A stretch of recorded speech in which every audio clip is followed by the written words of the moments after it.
नमस्कार।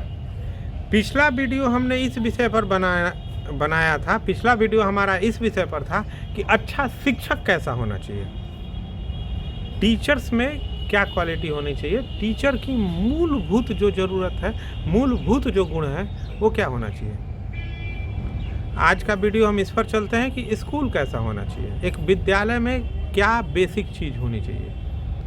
आप अपने बच्चे के लिए जब एक स्कूल का चुनाव करने जा रहे हैं तो आपके स्कूल किस स्कूल में अपने बच्चे का नामांकन कराएं, इसमें किस बात का आपको ध्यान रखना चाहिए। अगर आपने शिक्षक वाला वीडियो नहीं देखा है तो इसी चैनल पे पीछे जाइए, इसके ठीक पहले वाला वीडियो है शिक्षक कैसा होना चाहिए। आज आते हैं, बात करते हैं स्कूल कैसा होना चाहिए। हर बार की तरह बात की शुरुआत फिर से एक कहानी से करते हैं।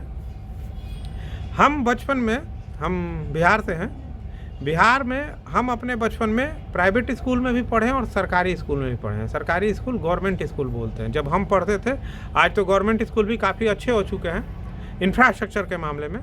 जब हम लोग पढ़ा करते थे उस समय गवर्नमेंट स्कूल इंफ्रास्ट्रक्चर के मामले में उतने अच्छे नहीं थे, लेकिन जिस चीज़ के मामले में वो अच्छे थे वो था शिक्षक। टीचर जो होते थे वो क्या कमाल के होते थे। पता नहीं वो उतने ट्रेंड हो या ना हो, लेकिन उनका जो अनुभव, उनका जो डेडिकेशन है वो क्या कमाल का होता था। गांव के अनगढ़ बच्चों से क्या नहीं गढ़ देते थे वो शिक्षक। खैर, कहानी हम आपको सुनाते हैं, अपनी कहानी है, ध्यान से समझिए, आनंद आ जाएगा और आपको इस बात का आइडिया हो जाएगा कि अपने बच्चे के स्कूल के चुनाव के समय स्कूल में आपको क्या चीज़ देखनी चाहिए। खैर, जब हम लोग सरकारी स्कूल में पढ़ते थे तो छोटे छोटे बच्चे क्लास में, टीचर आए, टीचर ने कहा कि आज सब बच्चे बनाएंगे चित्र। अपनी अपनी कॉपी निकालिए। मान लीजिए कि ड्राइंग की क्लास है। आमतौर पे हमारे स्कूल्स में ड्राइंग की कोई डेजिग्नेटेड क्लास नहीं होती थी। जिस दिन कोई टीचर कम है, एक ही शिक्षक को कई कक्षाएं लेनी पड़ी तो बीच में एक कक्षा ड्राइंग की कक्षा हो गई। तो आज चित्रकारी करेंगे। सब बच्चे अपने अपनी कॉपी निकालिए और चित्रकारी करिए। बच्चे अपनी कॉपी निकाले, पेंसिल निकाले, अपना जो रंगनी वगैरह है, जो कलर्स हैं उनसे निकाले और अपनी कॉपी पर चित्र बनाए। अपनी मर्जी से बनाइए। ऐसे ही लीजर पीरियड में कभी हो जाता था कि अपने से कुछ करिए, कुछ भी अपने से करिए। उदाहरण हम चित्रकारी पर ही लेते हैं कि बनाइए, चिड़िया बनाइए। सब ने बनाया, किसी की चित्र अच्छी बनी, किसी की बुरी बनी, किसी की बहुत अच्छी बनी, किसी का चिड़िया बनाने पर लिखना पड़ता था कि ये चिड़िया है, तब समझ में आएगा देखने वाले को कि चिड़िया है। लेकिन बनाई, लोगों ने चिड़िया बनाई। कुछ समय के लिए हम एक ऐसे विद्यालय में पढ़े थे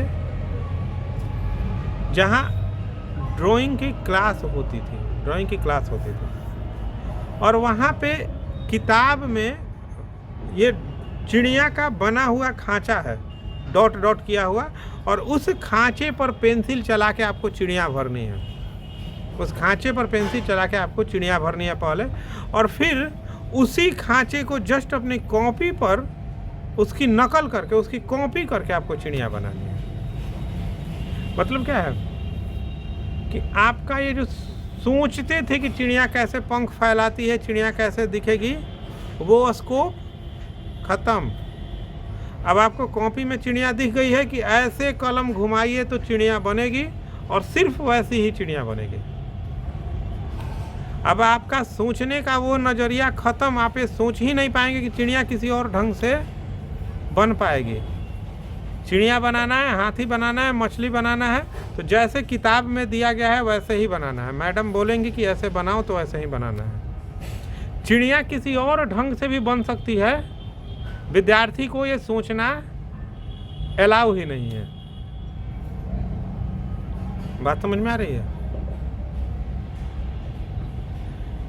विद्यार्थी की व्यक्तिगत सोच इस क्षण ही खत्म हो जाती है जब विद्यार्थी को सीमाओं में बांध दिया जाता है कि जैसा मैं बता रहा हूं वैसा करो। मान लीजिए कि मीटर को किलोमीटर में बदलना है।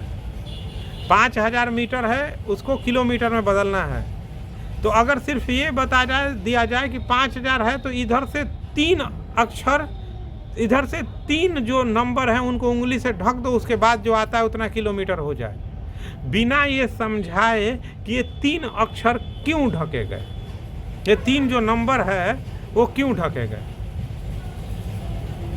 उत्तर तो सही आ जाएगा, लेकिन विद्यार्थी यहाँ पर सोच नहीं पाया कि ऐसा उसने ये 3 नंबर ही क्यों ढके।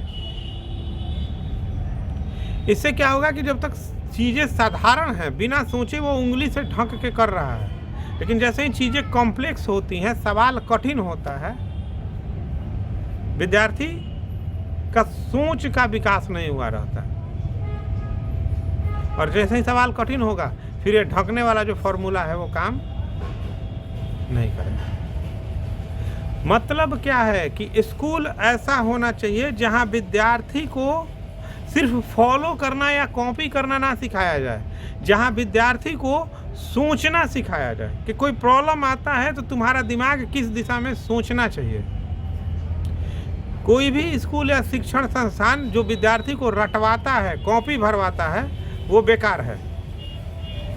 शिक्षण संस्थान ऐसा होना चाहिए जहां विद्यार्थी की सोच को डेवलप किया जाए कि देखो जब प्रॉब्लम ऐसा आता है तो तुम ये सोचो, प्रॉब्लम ये है तो तुम ऐसे सोचो, तुम्हारे सामने प्रॉब्लम रख दिया गया, तुम अपना समय लो, अपने से टकराओ और सोचो कि इसका सोल्यूशन कैसे निकाल सकते हो। दुर्भाग्य से आजकल अधिकांश जगह कॉपी भरने वाला चलन है। हम कुछ बच्चों की कॉपियाँ देख रहे थे, कुछ आजकल कॉपी की जगह पे किताब पर ही आंसर लिखने का चलन ज़्यादा हो गया है। मोटी मोटी किताबें आती हैं महंगी महंगी, और उसी में स्टूडेंट्स को उसी में पेंसिल से भरना होता है, कलम से भरना होता है, किताब में ही जगह है। अगर आप अपने बच्चे के साथ स्कूल भेजते हैं तो उसके साथ बैठिए। आपको लगेगा कि बच्चा लिख रहा है, लेकिन उसके साथ बैठिए, 2 मिनट समय दीजिए और उससे पूछिए कि बउआ जो तुमने भरा है कैसे भरा है। आप देखिए कि क्या वो समझ के भर रहा है कि जस्ट उसने कुछ चीज़ें रट ली हैं और उससे भर रहा है। अगर बच्चा रट के भर रहा है तो गलत है। उसकी सोच का विकास होना चाहिए, उसमें खुद से प्रॉब्लम को टैकल करना, अलग अलग डायमेंशन को, अलग अलग चीज़ों को सोचने की क्षमता का विकास होना चाहिए। मुझे आज भी उन गुरुजनों पर श्रद्धा आती है जिन्होंने हम लोगों को चीज़ों को सोचना सिखाया, देखना सिखाया। और अगर ऐसे गुरुजन मिलते हैं ना, ऐसे टीचर मिलते हैं जो बच्चों की सोच का विकास करवाते हैं, तो बच्चा का वो intellectual capacity, mental capacity develop होती है जो उसे लाइफ में आगे लेके जाती है। खैर, बात का मर्म आप समझ गए होंगे। वीडियो को अनावश्यक ही ज़्यादा लंबा नहीं करते हैं, यहीं पर समाप्त करते हैं। आपके मन में कोई प्रश्न है या सुझाव है तो कमेंट में बताइए, उस पर भी अगले वीडियो में टैकल किया जाएगा, कवर किया जाएगा। जल्दी हम फिर मिलते हैं किसी और वीडियो में, तब तक के लिए नमस्कार।